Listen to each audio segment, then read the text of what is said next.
I was halfway through my morning coffee when the knock came a sharp, impatient pounding that made the mug tremble in my hand.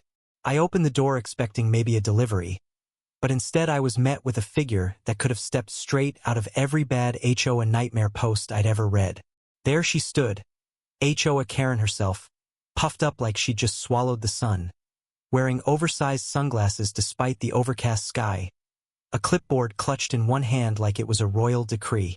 Before I could even say good morning, she jabbed a finger toward my porch and declared, "That structure is on my property." The air seemed to go still. My porch? The one my great-grandfather built in 1925, where my father taught me to sand wood and where I'd sat through every summer thunderstorm as a kid. She wasn't done. HOA policy requires encroachment issues to be addressed immediately. I'm here to inform you this porch will be removed by next Friday, or you'll face daily fines. She said it like she was doing me a favor. At first, I thought maybe she'd gotten the wrong address. Maybe her GPS was drunk. Maybe she was new and didn't know the neighborhood.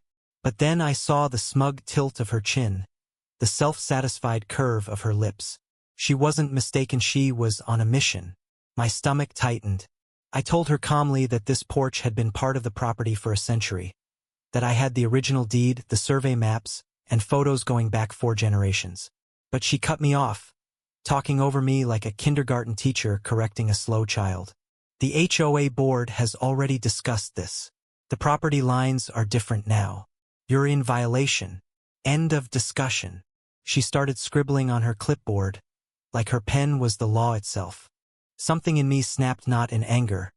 Not yet, but in that deep, steady way where you know you're about to end someone's petty crusade before it even begins. I told her to wait right there.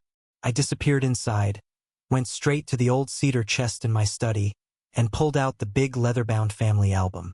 Inside were photographs older than either of us, showing the porch from every decade since 1925 Christmases with snow piled high on the railings, 4th of July cookouts with flags draped over the banisters, my father in his navy whites standing right there on those steps.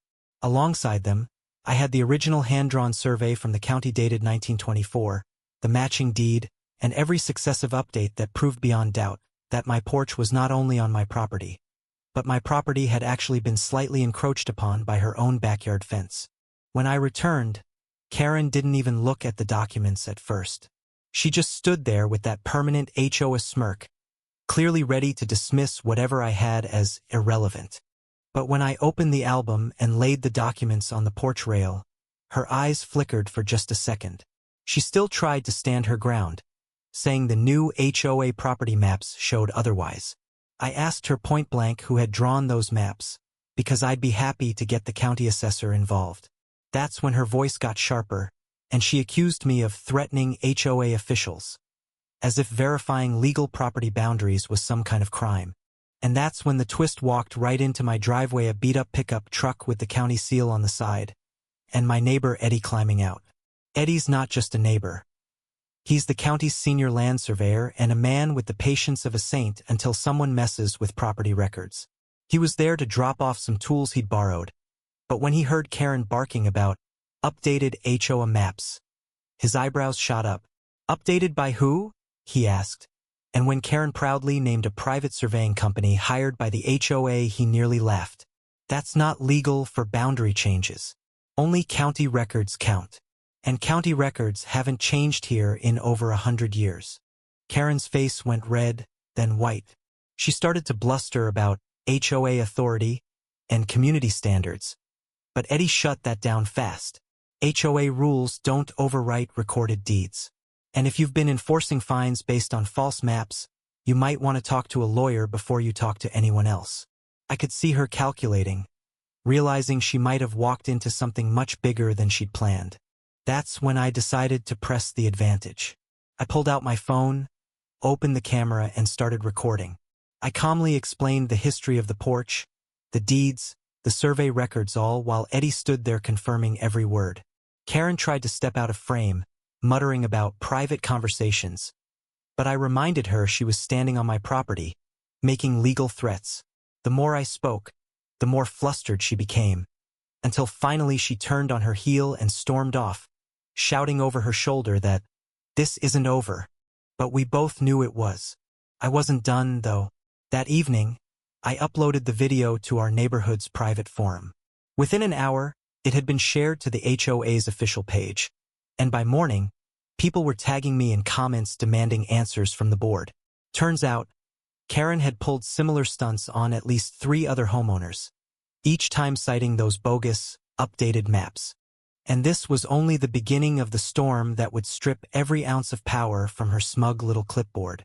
The next HOA meeting was scheduled for Thursday night in the community hall, and you better believe I circled the date in red. For 3 days, the forum lit up like wildfire. Neighbors who had been quiet for months suddenly found their voices, posting about harassment, phony violations, and most damning photos of Karen trespassing onto their property with a tape measure.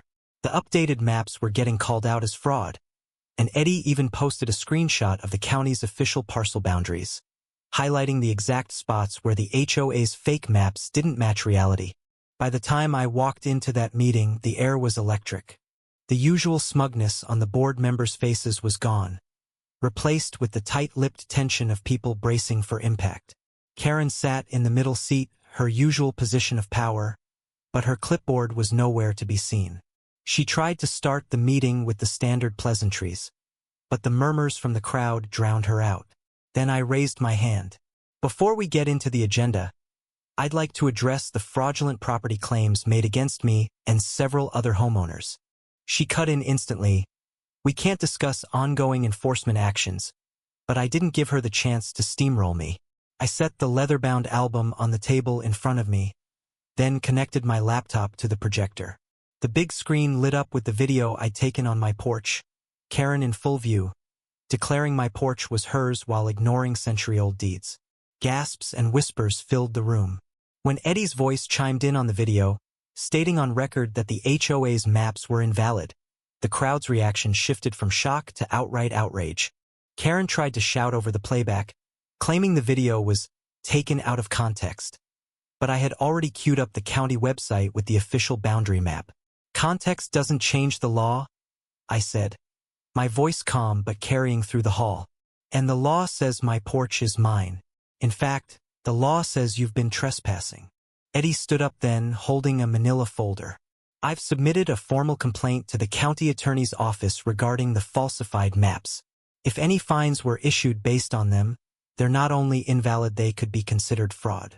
The board erupted in chatter, but it wasn't Karen's allies speaking anymore. 2 members demanded she explain where the maps came from. She muttered something about outsourcing for efficiency. But the truth was written all over her face. She had been using those maps to muscle people into tearing down structures, likely to benefit a developer friend who was eyeing vacant space. That suspicion was confirmed when Mr. Alvarez from down the street stood up and said Karen had offered to help him get a variance if he sold part of his lot to an investment group. The pieces were falling into place fast. By the end of the meeting, the board had voted publicly to suspend all enforcement actions based on those maps. But the real blow came the following week, when a notice went out that Karen had voluntarily resigned from her position due to personal reasons. Everyone knew that was PR speak for forced out. I thought it might end there, but 2 months later, I got a call from the county attorney. Karen wasn't just unpopular, she was under investigation. The private surveying company had been paid through an unapproved HOA account, and the paper trail led straight back to her. Word spread fast, and the once feared HOA president couldn't show her face without getting side-eyed in the grocery store. The woman who used to walk around like she owned the neighborhood now scurried between her front door and her car like a raccoon avoiding headlights. The best part? My porch became something of a local landmark. Neighbors started calling it the Century Porch, and one even made a little wooden sign for me that said, 100 years and counting. I mounted it right under the eaves where everyone could see it. People stopped by to have coffee on it, swapping their own HOA horror stories, now told with laughter instead of frustration. The HOA underwent a full leadership change within 6 months, bringing in board members who actually lived here to serve the community rather than control it. Eddie was elected treasurer, and one of his first acts was to post the official county maps on the HOA website so no one could ever pull this stunt again. As for Karen, Last I heard, she'd moved out after losing a civil case that required her to repay thousands in improper fines. She left in the dead of night. No goodbye party. No parting words, just a moving truck and a shadow of the woman who once thought she could erase 100 years of history with a clipboard. So here's my takeaway. If you stand your ground, back it with truth, and bring receipts, especially receipts older than your accuser, there's no HOA Karen in the world who can take you down. And sometimes, the porch you defend becomes more than just wood and nails. It becomes a testament to what happens when the community refuses to bow to arrogance. Now I'm curious, if you were in my shoes, would you have fought her like I did? Or just paid the fines to avoid the hassle?